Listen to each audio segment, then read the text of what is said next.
शंकर के मंदिर में प्रतिदिन जाने वाले को और एक और चीज अपने स्मरण में रहे, अगर शिव के मंदिर नहीं जा सकते तो अपने घर में जो शिवलिंग है उस पर जल चढ़ाओ।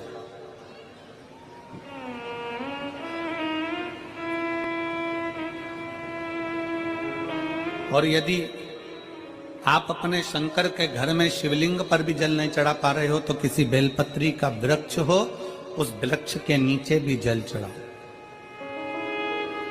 और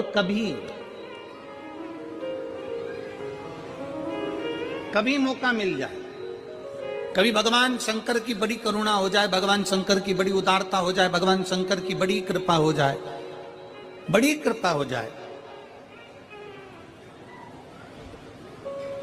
भगवान शंकर जिस दिन तुम्हारे ऊपर बड़ी कृपा कर दे, किसी सोमवार को 3 नियम बना लो।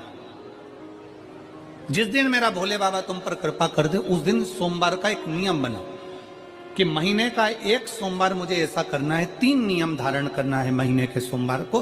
पहला, सुबेरे जाकर शंकर भगवान को 1 लोटा जल चढ़ाना है। दूसरा, दोपहर के समय पर जाकर मुझे बेलपत्री के वृक्ष के नीचे एक चावल का दाना रखकर बेलपत्री की 7, 11, 21, 108, 51 जितनी परिक्रमा आप लगा सकते हो वो लगाना है। और तीसरा, बेलपत्री के वृक्ष के नीचे और शंकर के मंदिर के दरवाजे पर मुझे एक घी का दीपक लगाना है। बस ये 3 नियम जिसने महीने में एक बार ले लिया, समझ लो उसको पीछे हटने की जरूरत ही नहीं, वो आगे ही बढ़े। महीने के किसी एक सोमवार का ऐसा नियम बना लो कि मुझे 3 नियम धारण करना है महीने के किसी भी एक सोमवार को। हम ये नहीं कहेंगे कि तुम सोमवार 5 पढ़ रहे हैं तो 5 को करो, 4 पढ़ रहे हैं तो 4 को करो, 3 पढ़ रहे हैं तो 3 को करो।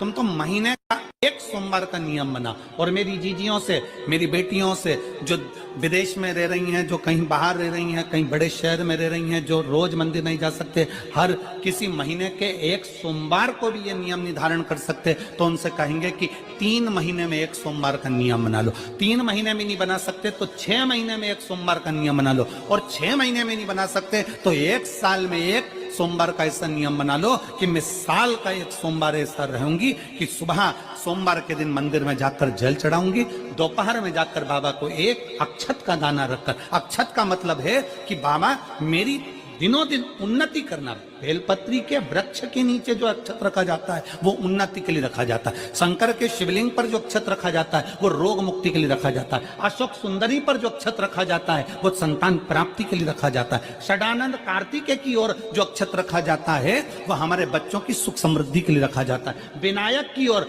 गणेश जी की ओर जो अक्षत रखा जाता है वो हमारे घर में कोई मंगल कार्य आ जाए उसके लिए रखा जाता है। और जो पीठिका होती है जिसपे शिवलिंग रखा होता है, पार्वती जी का हस्तकमल, उस पर अक्षत रखा जाता है तो नारी के अखंड सौभाग्य के लिए रखा जाता है। अक्षत रखने का भी तरीका है। एक चावल का दाना कहाँ रखा जाता है, क्यों रखा जाता है, कैसे रखा। अब कई लोग कहते हैं गुरुजी ये शिव महापुराण में आप ये नियम बताते हो, तरीका बताते हो। हम तो उनसे कहेंगे डॉक्टर के पास जाओगे तो डॉक्टर भी गोली लिखकर ये नहीं कह देगा कि ये सारी गोली एक साथ खा जा। डॉक्टर भी कहेगा ये गोली सुबह खाना है, ये गोली शाम को खाना है, ये गोली दोपहर में खाना, ये गोली भूखे रहकर खाना। बोलो सही है कि गलत है? ये रात्रि को खाना खाने के बाद खा लेना, ये खाना खाने के पहले, ये नाश्ते के पहले। और सुनो, ये दवाई, ये वाली पीछे वाली जो दवाई लो ना इसको दूध से लेना, ये वाली जो दवाई लो ना इसको पानी से लेना। और सुनो, ये डब्बी है इसको पानी में मिलाकर फिर पीना। दवाई लेने का भी तरीका है, उसी तरह शिव महापुराण में एक एक अक्षत का भी तरीका है और एक एक बेलपत्री का भी तरीका है। अब मान लो कई लोग कहते हैं गुरुजी आप ये तरीका बताते हो शिव पुराण के माध्यम से, कई लोगों के मन में संशय जागता है, तो अगर हम एक साथ चावल चढ़ा दे तो उसका क्या तरीका है? तो हमारा निवेदन है डॉक्टर जो दवाई ले एक ही बार में निपटा जाए, एक ही बार में खा ले। दवाई एक बार में पूरी खा गए असर नहीं करेगी, इसमें डॉक्टर का कोई दोष नहीं है। उसने तो बताया था ऐसे लेना, ऐसे लेना। और तुमने मैं डॉक्टर साहब ने पूछा दवाई पूरी ली, शाम की दवाई भूल गई थी, सवेरे की दवाई भूल गई थी, ये दवाई भूल गई थी। डॉक्टर कहेगा हमने तो नियम बताया तब तुमने नहीं खाई, तो असर कहां से करेगी? तुम असर कब करती है? जब हम पूजन के तरीके को जान जाएं, जब हम अर्चना के तरीके को जाएं। आप साल भर का एक सोमवार निकाल लो, 6 महीने का एक सोमवार निकाल लो, 3 महीने का एक सोमवार निकाल लो, महीने का एक सोमवार निकाल लो, अपने से दिल में बन जाए तो एक सोमवार ऐसा निकालो जिसके 3 नियम धारण हो। पहला, उसी सोमवार जिसको कर रहे हो उस दिन सुबह जल चढ़ाना। दूसरे, दोपहर के समय पर जाकर बेलपत्री के वृक्ष के नीचे एक चावल का दाना रखना और परिक्रमा बेलपत्र की जितनी तुमसे बन जाए, जितनी तुम्हारे शरीर की कैपेसिटी हो, जितना तुम्हारा शरीर चलते बन जाए।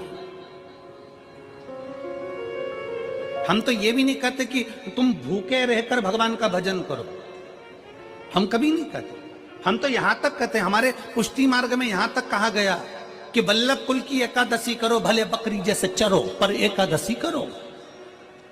हम तो यहां तक कहते हैं कि बहुत समय से कल मेरी एकादशी है, एकादशी है, एकादशी है, एकादशी है, पूरे घर को हिलाकर रख दिया, एकादशी है, एकादशी, एकादशी है। बहू टेंशन में, बेटा डिप्रेशन में, पति पपीता ला ला के, सेव फल ला ला के, मूंगफली का दाना ला ला के, काजू कतली ला ला के, सेव फल ला ला के, और सारा सामान, साबूदाना और खिचड़ी और ना चिप्स ना जाने क्या क्या ला ला के, बेचारा पति एकादशी आती है वो नौमी से चिंता में पड़ जाता है।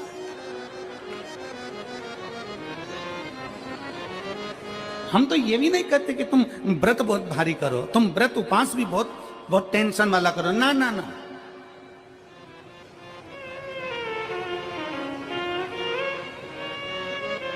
अपने को व्रत उपास भी इतना बहुत बहुत भूखे रह रहे हो, बहुत प्यासे रह रहे हो, और मालूम पड़े कि भगवान हमें मिलेगा, भगवान हमें मिलेगा। भगवान कहता है कि देख भाई, मैं भी भूखा नहीं रहता, तू भी भूखा मत रहे, मैं भी चकाचक रहता हूँ, तू भी चकाचक रहे, मैं भी अपने। और भगवान शंकर तो ये भी कहते हैं कि अपना परिवार भी मत छोड़ो। मेरे पास में पार्वती भी, एक ही देवता है जो विद फैमिली मंदिर में बैठता है।